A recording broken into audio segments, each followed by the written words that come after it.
Assalamualaikum warahmatullahi wabarakatuh. Anak-anakku sekalian, kita ketemu lagi. Hari ini kita akan melanjutkan materi tentang jaringan tumbuhan. Yang kalau kemarin kita sudah membahas tentang jaringan meristem, dan sekarang kita akan lanjutkan ke jaringan dewasa. Jaringan dewasa adalah jaringan yang sel-selnya itu sudah tidak akan melakukan perubahan lagi, tidak akan melakukan diferensiasi untuk menjadi jaringan yang lain. Jaringan dewasa ini berdasarkan bentuk dan fungsinya dibagi menjadi bermacam-macam jaringan. Yang pertama adalah jaringan epidermis.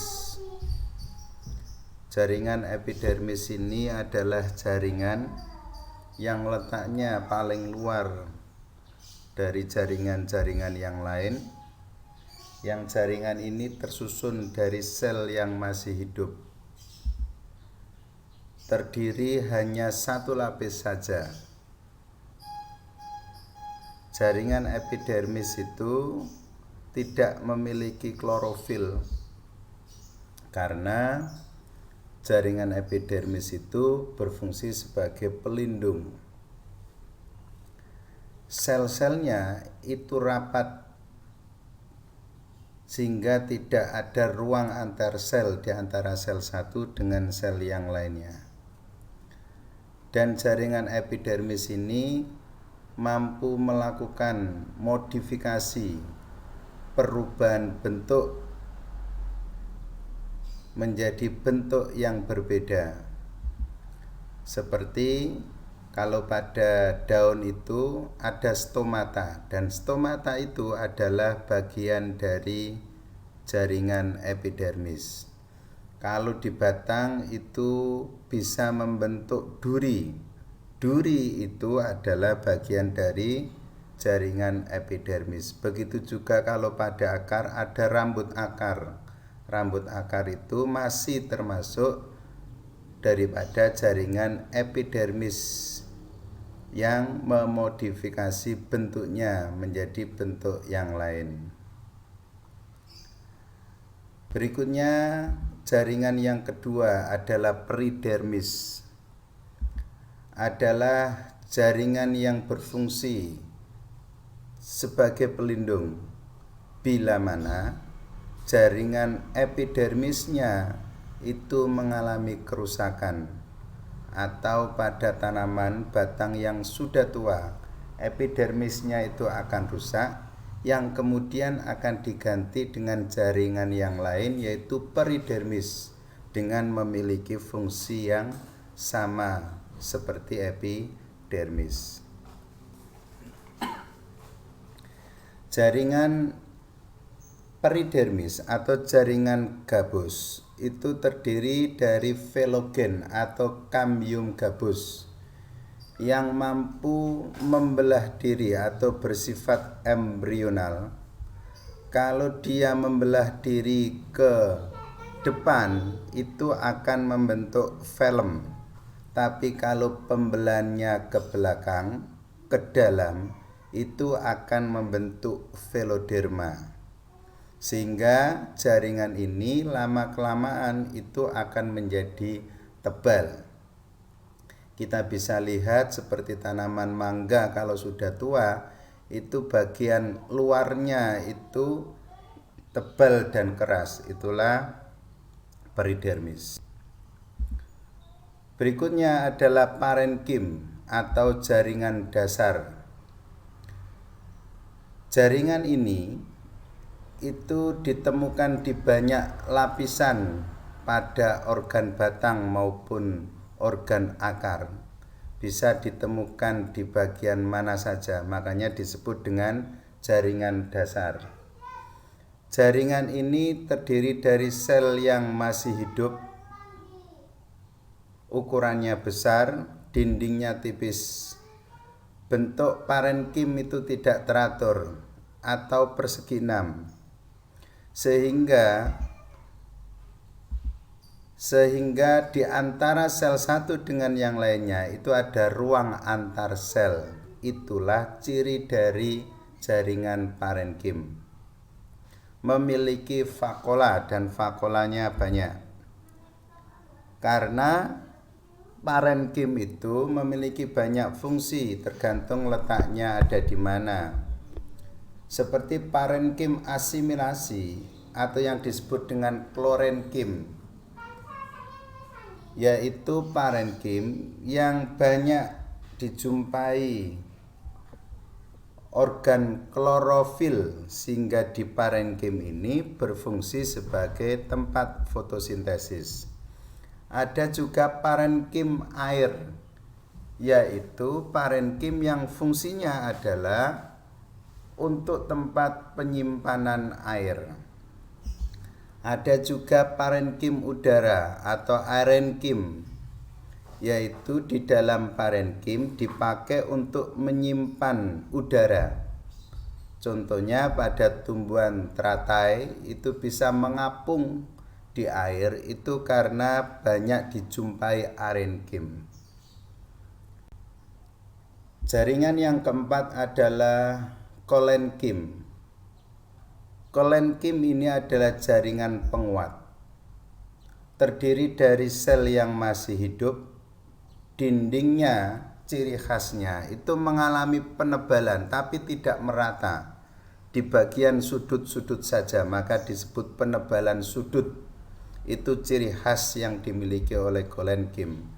Kolenkim itu berfungsi untuk menyokong pada bagian tumbuhan yang ketika masih muda. Jadi kecamba itu adalah awal pertumbuhan awal, tetapi dia bisa berdiri tegak. Itu karena disokong oleh jaringan yang bernama kolenkim. Berbeda dengan sklerenkim, ini juga jaringan penyokong, tetapi sel penyusunnya itu sudah mati.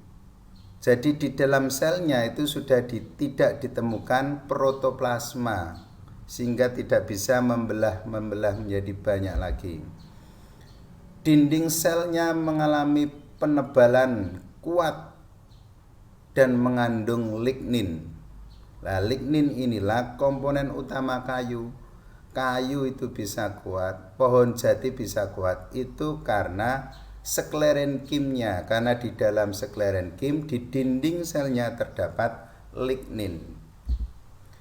Bentuk sklerenkim itu ada dua, bisa berbentuk serabut, bisa berbentuk skleroid atau seperti batu atau disebut sel batu, saking kerasnya dindingnya. Berikutnya kita lanjut ke jaringan pengangkut, ada dua. Yang pertama adalah silem.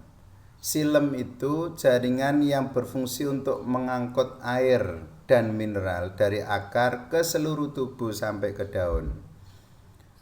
Penyusun dari silem itu ada serabut silem, ada parenkim silem, dan unsur yang utama adalah unsur pembuluh ada dua, trakeid sama trakea.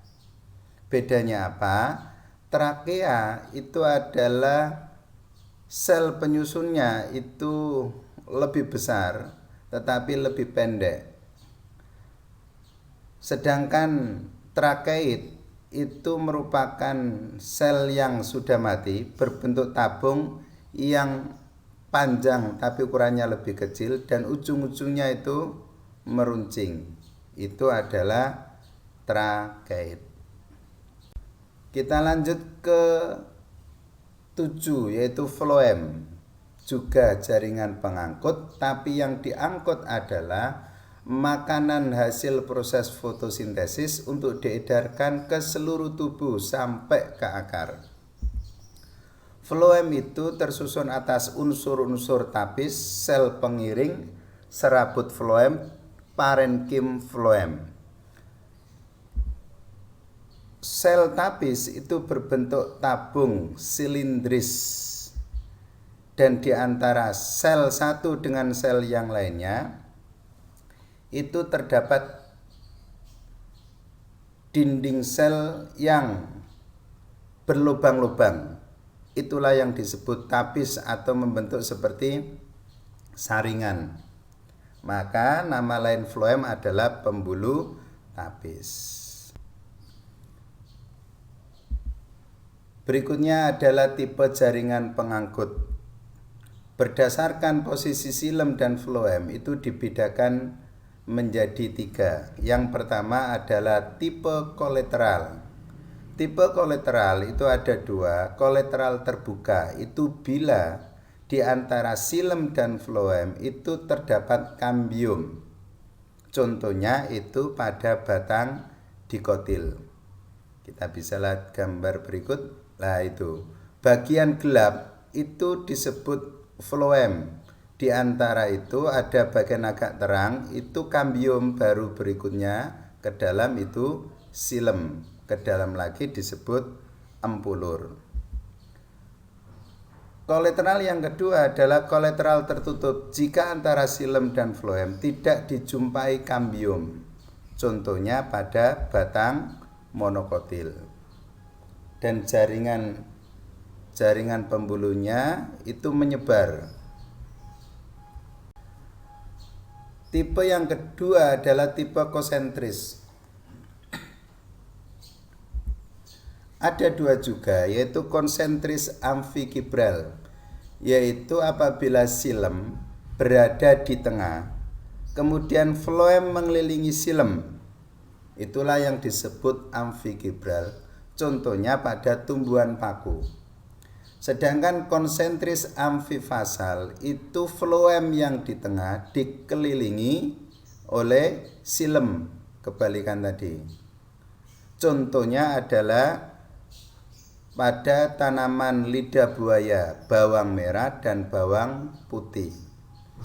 Tipe yang ketiga yaitu radial. Tipe radial adalah silem dan floem itu letaknya bergantian dan berputar, membentuk lingkaran. Silem, floem, dan seterusnya. Ini ditemukan pada organ akar, baik monokotil dan dikotil itu bertipe radial. Saya kira itu anak-anakku sekalian pertemuan kali ini. Terima kasih dan kita tutup dengan bacaan hamdalah. Alhamdulillahirabbil alamin. Assalamualaikum warahmatullahi wabarakatuh.